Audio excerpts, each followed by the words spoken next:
जय श्री कृष्णा मित्रों, राधे राधे। आप सभी का बहुत बहुत स्वागत है आपके अपने चैनल भक्ति सागर में। आज हम सुनेंगे चातुर्मास महात्म्य कथा अध्याय 4 श्री स्कंद पुराण से। इस अध्याय में ब्रह्मा जी के द्वारा मानसी और शारीरिक सृष्टि का प्रादुर्भाव, चारों वर्णों के धर्म तथा शूद्र जातियों के भेदों का वर्णन किया गया है। नारद जी ने पूछा, पितामह 18 प्रकार की प्रजाएं कौन कौन सी है, उनकी जीवन वृत्ति और धर्म क्या है, यह सब बताइए। ब्रह्मा जी ने कहा, अपने काल के परिणाम से जब जगदीश्वर भगवान श्री हरि योग निद्रा से जागृत हुए, तब उस समय उनकी नाभि से प्रकट हुए कमल कोश से मेरा जन्म हुआ। तदंतर उस कमल की नाल से भगवान के उदर में प्रवेश करके जब मैंने देखा, तब वहाँ मुझे कोटि कोटि ब्रह्मांडों के दर्शन हुए।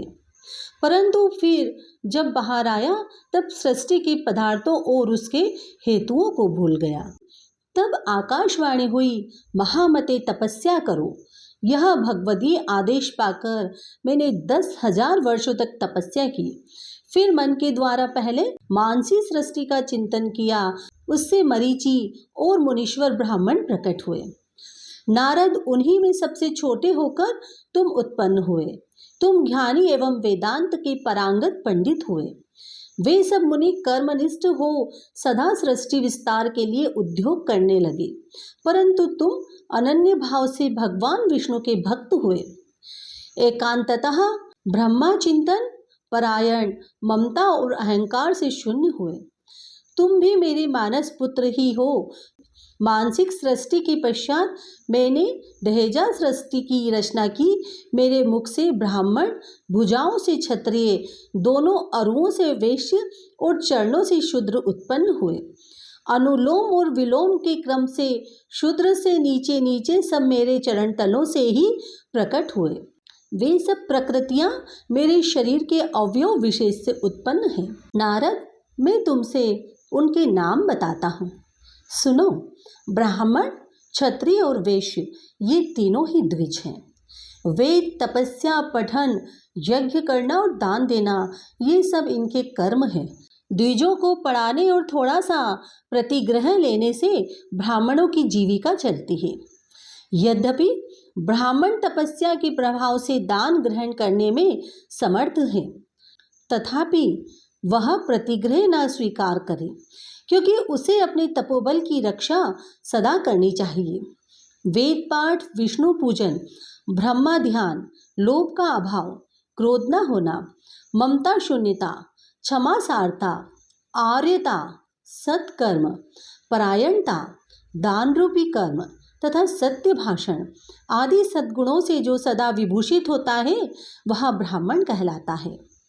क्षत्रियों की तपस्या, यज्ञ, दान, वेद पाठ और ब्राह्मण भक्ति ये सब कर्म करने चाहिए। शास्त्रों से इनकी जीविका चलती है। स्त्री, बालक, गो, ब्राह्मण और भूमि की रक्षा के लिए, स्वामी पर आए हुए संकट को टालने के लिए, शरण में आए हुए की रक्षा के लिए तथा पीड़ितों की आर्त पुकार सुनकर उन सबका संकट दूर करने के लिए जो सदा तत्पर रहते हैं, वे ही क्षत्रिय हैं।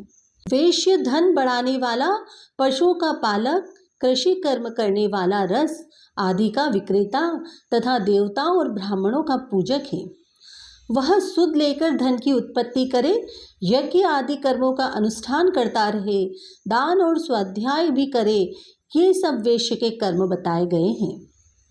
शूद्र भी प्रातः काल उठकर भगवान का चरण वंदन करके विष्णु भक्तिमय श्लोकों का पाठ करते हुए भगवान विष्णु के स्वरूप को प्राप्त होता है। जो वर्ष में आने वाली सभी व्रतों का तिथि तथा वार के अधिदेवता की प्रसन्नता के लिए पालन करता है और सब जीवों को अन्नदान करता है, वह शूद्र गृहस्थ श्रेष्ठ माना गया है।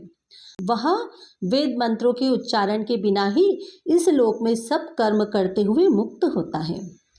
चातुर्मास का व्रत करने वाला शूद्र भी श्री हरि के स्वरूप को प्राप्त होता है।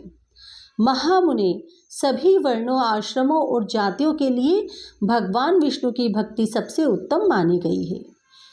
जो पवित्र चित्त वाला मनुष्य इस परम पवित्र पुराण को पढ़ता अथवा सुनता है, वह पूर्व जन्मों पार्जित समस्त पापों का नाश करके श्री विष्णु की आराधना में तत्पर हो विष्णु लोक को प्राप्त होता है। चातुर्मास महात्म्य कथा अध्याय 4 पूर्ण हुआ। कल हम चातुर्मास्य महात्म्य कथा अध्याय 5 का श्रवण करेंगे, जिसमें पैजवन शूद्र और महर्षि गालव का संवाद तथा शालग्राम शिला की पूजन का महत्व बताया गया है। धन्यवाद।